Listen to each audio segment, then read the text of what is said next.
All right, today is Friday, 8:32 p.m. It is December 26th. It has come to a full circle. It has come to a full circle. When my son, uh, my son, I think he was, what was he? I think my son was,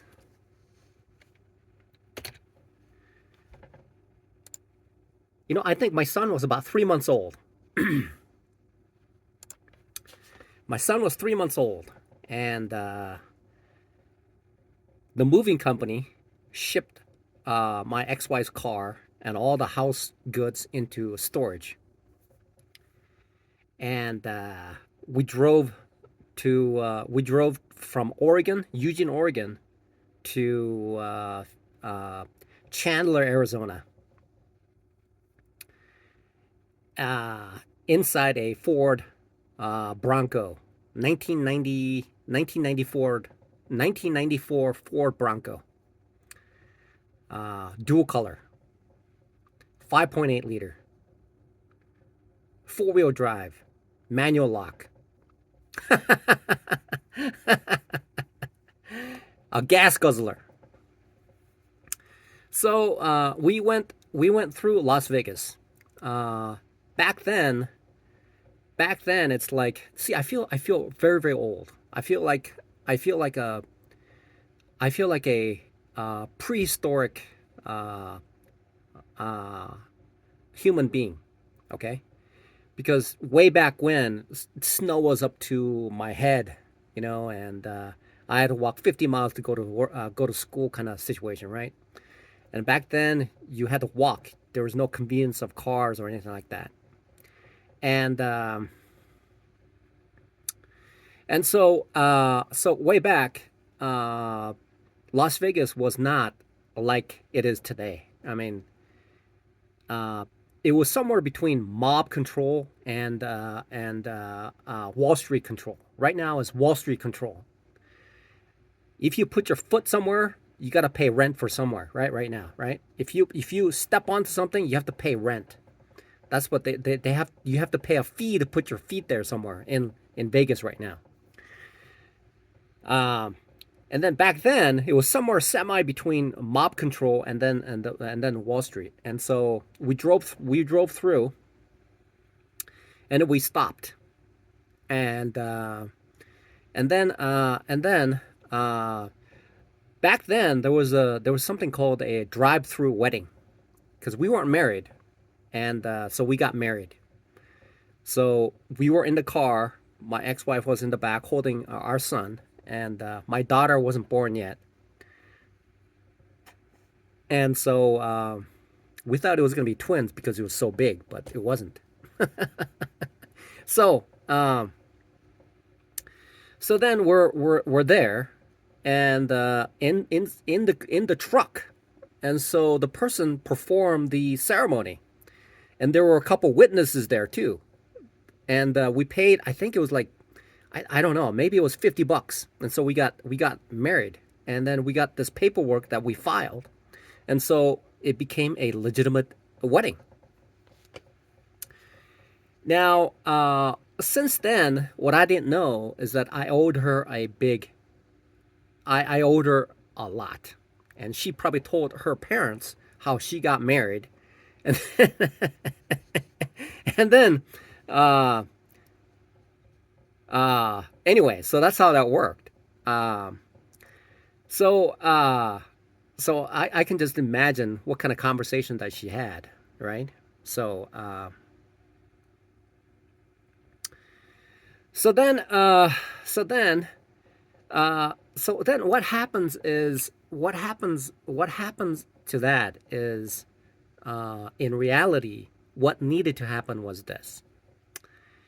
All I got her was a wedding band, okay, and I got myself a wedding band. It's made of gold. uh, I almost threw it away, but I still kept it.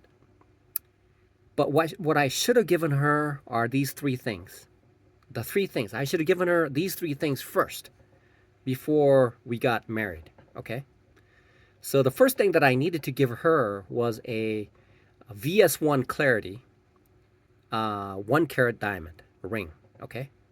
On platinum. Okay? That's what I should have given her. That's one. The second one is I should have given her a Honda Accord hybrid. Okay? EX. Sunroof. EX with the sunroof. That's what I should have gotten her. Okay? Okay, that's the second one. All right? It cannot be a car without a sunroof. And it has to be an EX. Okay? Right? Because it's got the right trims and all that. And it's got the right engine. It's got to be a Honda Accord, so it's sufficiently sized. Third, I should have gotten her a house. Okay? Right? I should have gotten her a house. But by marrying her in Las Vegas, I bypassed everything. So I did everything backwards. Everything was backwards. It was it was essentially backwards. I should have done something. I should have gotten her those three things first before getting married. But I did things backwards. So I got married. Now I owe her those three things.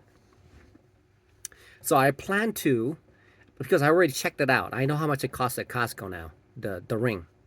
Okay? And I have an idea how much the Honda Accord costs. Okay? I have an idea how much that is.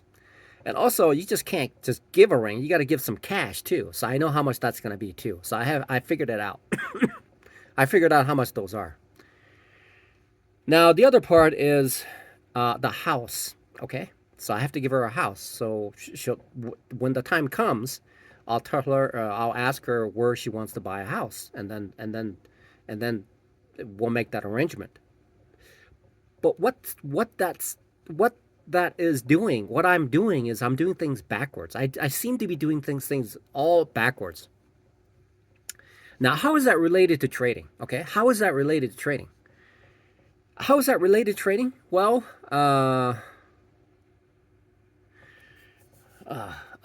I think my left lung is frozen. I think.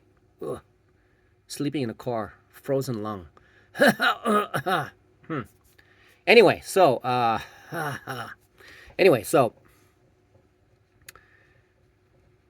have those things that I need to give to her because when I was married to her, I didn't know anything. Like, I don't know anything about trading when I first started. I didn't know anything. But fortunate for me, I gave myself an opportunity to keep at it for the past 5 years. And the surrounding environment allowed me to keep at it for the past 5 years. She only gave me 2 years because she was smart. She was smart. She knew way on. She knew how to cut bait. She knew how to use stop loss. She knew it. She knew. Okay? So she did the right thing, right? So now I'm in trading. And how is that related to trading? And what I've noticed about the things that I've been doing is exactly it. I've been doing things backwards, just totally backwards. People will talk about, well, you want to do this and this and this and this and this. But what I did was I went in, I started to lose a lot, and then I smartened up a little bit, and then I started to lose a little bit less. Then I switched to prop firms, which allowed me to lose less, even more. And then now I'm starting to get the picture. I'm starting to figure out what's important. Okay. 5 years later, and every penny that I made, from 5 years ago, even with the tax return that I got from working in 2020, falling into the year where I was trading, I took that and I blew it. And every penny that I've made so far, even to like yesterday, I spent it in trading, trying to learn how to trade. Okay, but it was going towards a prop firm challenge, which is a little bit smarter than dumping everything into options, because options, although it is lucrative if I know what I'm doing, okay, So essentially, what I have been doing is just completely backwards. So what I should have done, uh, what I should have done was, okay, well, I could have started with the demo, stayed with the demo, figured out what the setup is, figure out what the setup is, and figure out what psychology is and things like that by trading a little bit and work towards that way. But I did completely different. I went into the deep end, tried to swim, and drowned like multiple times. Thank God I donated blood like 4 times. Apparently, it saves like 3 lives, so that's 12 lives. But I must have lost more than 12 lives trying to make this thing work. So now I'm at a point where I'm in a situation where I'm I'm finally understanding what these YouTubers are doing. Okay, these YouTubers are, they talk about like making like putting 1% risk.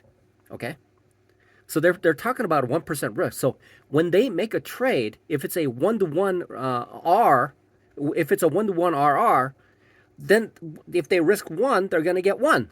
Okay, that means they're going to get 1%. So what I have been doing, because I wasn't sure about what these RRs are.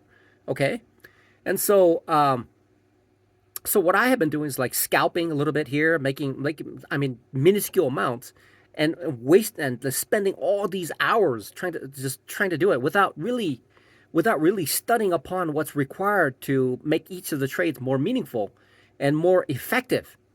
And so for the past 5 years, I've been like fumbling trying to figure out what I'm supposed to be doing. Okay, holding something to a proper profit target is knowing the full range of the trade.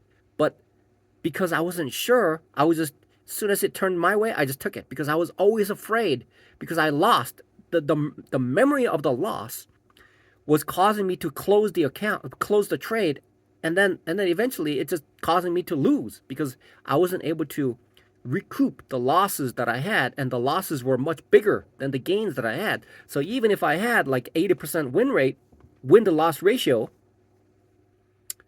win to loss rate, I would still lose because that loss would be just so substantial. It would just take everything. It would just erase everything. And so what I've seen from what I've seen from YouTube is, from other people, is that um, uh, what I've seen other people do is they go for that, like 1%, or maybe 1.5%, or maybe 2%. Okay, they go for that, and so they know what their loss is. And so when they know what the loss is, they know, based on the allocation of how many tries that they can do in a day, that if their efficacy is 60%, that means that if they keep the amount constant, and they take the trades that they know about, then they're going to come out ahead because they're going to be winning.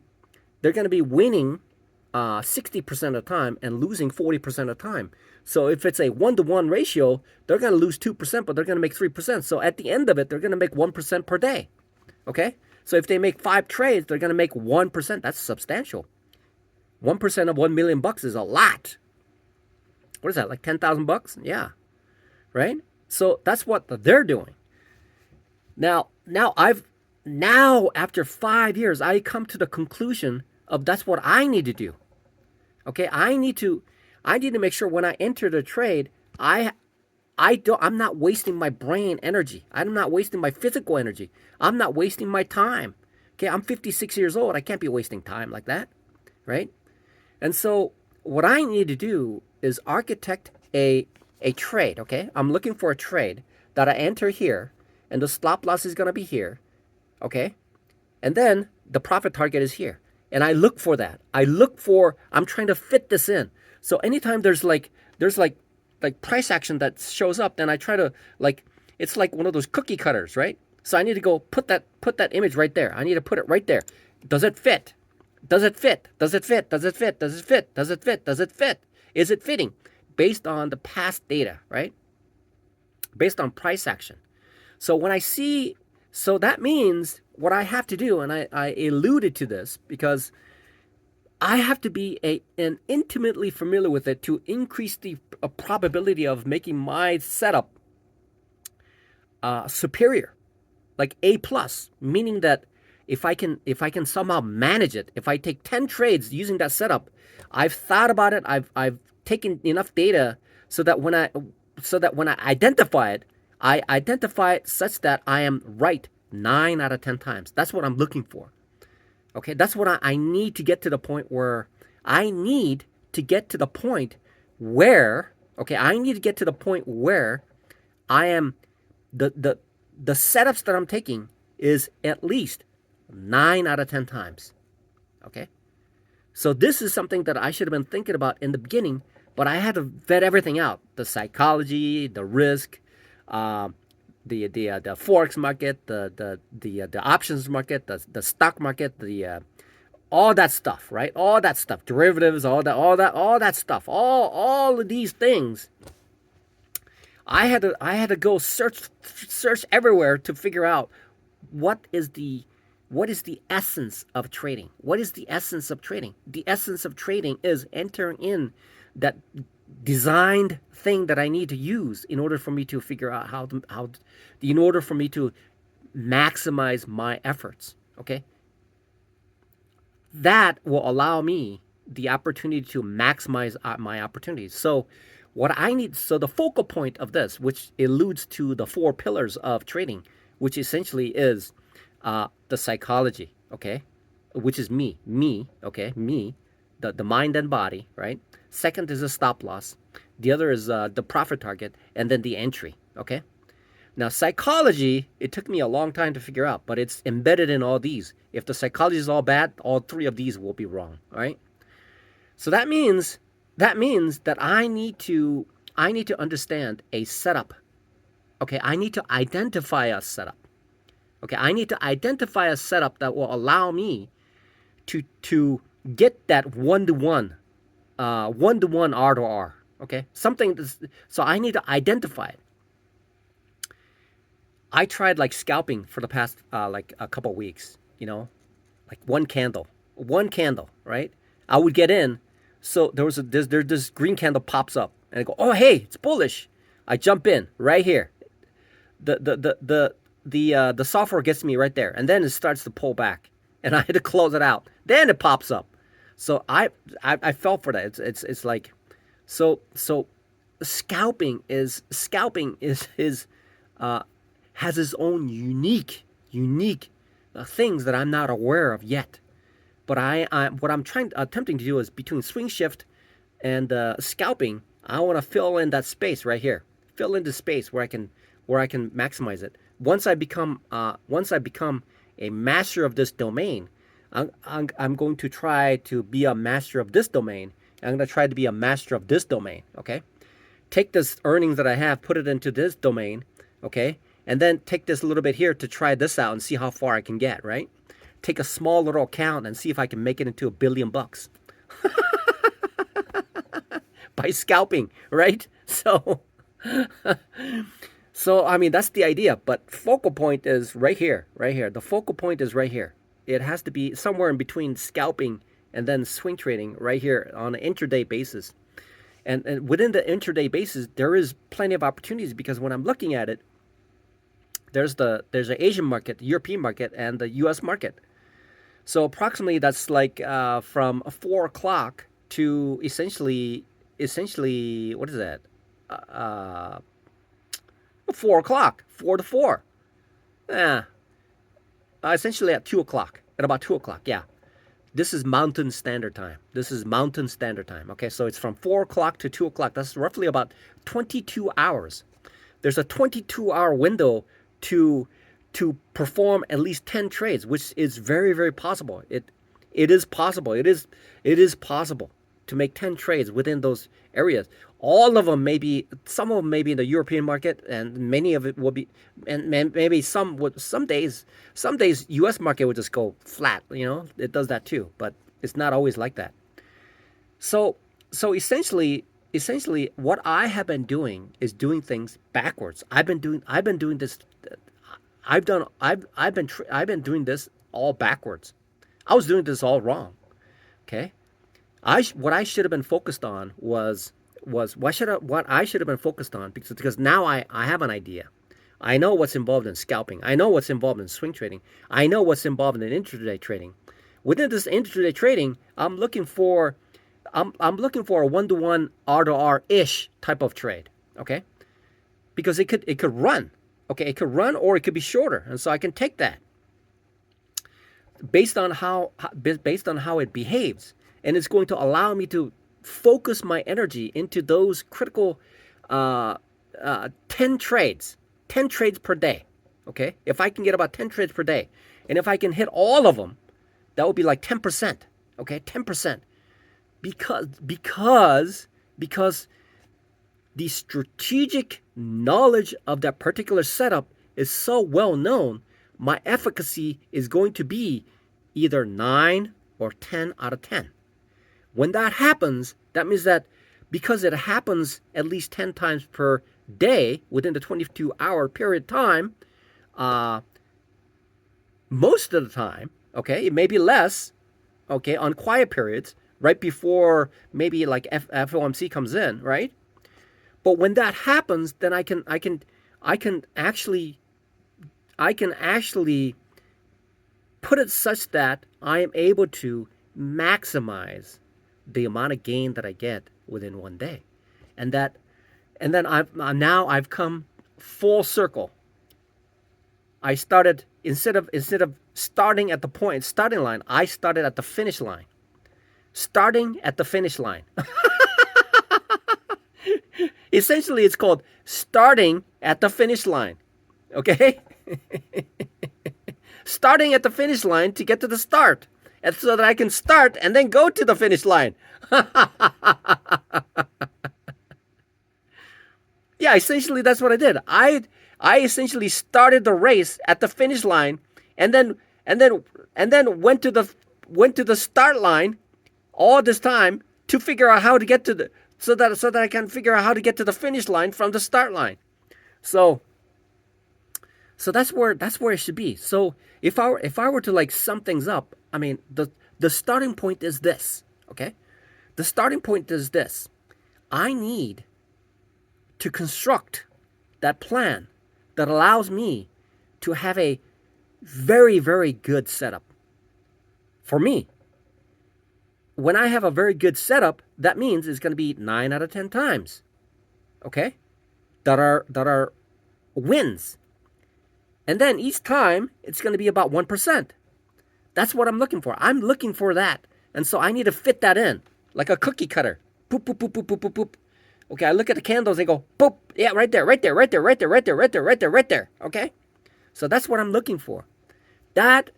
So essentially, if I were to just, see, I should have gotten I saw this diamond. I saw this diamond ring. I have to get it for her. Even though she divorced me, I have to give it to her. I'll give it to her, okay? That's the least I can do. She gave me 2 beautiful kids, okay? That's at least I can do, okay? And then bundles of cash. That's the idea. It's a 1 carat VS1 clarity diamond. Apparently, I looked at it and it goes, oh my god! It's like, apparently diamonds sparkle more than any other type of stone or something like that. I'm not concerned about whether it's like man made or whatever it is, but whatever is in that Costco, I think it's natural diamond. I think that's a natural diamond. So I got to get her that at least, right? And a bag full of cash, okay? That's what I need to give. I should have given that to her earlier on. See, I'm doing things backwards. So essentially, if I were to sum this up, it's like I started this race from the finish line and went to the start line. And then I am now at the start line, just ready to get the race started. Okay, it's amazing, but fortunately, I know what's there. I know how far the end of the race is. I know where the finish line is, and I know what it takes to get there. Okay, but I started at the finish line, came to the starting line. Now I'm at the starting line. Now I need to get to the finish line. Okay,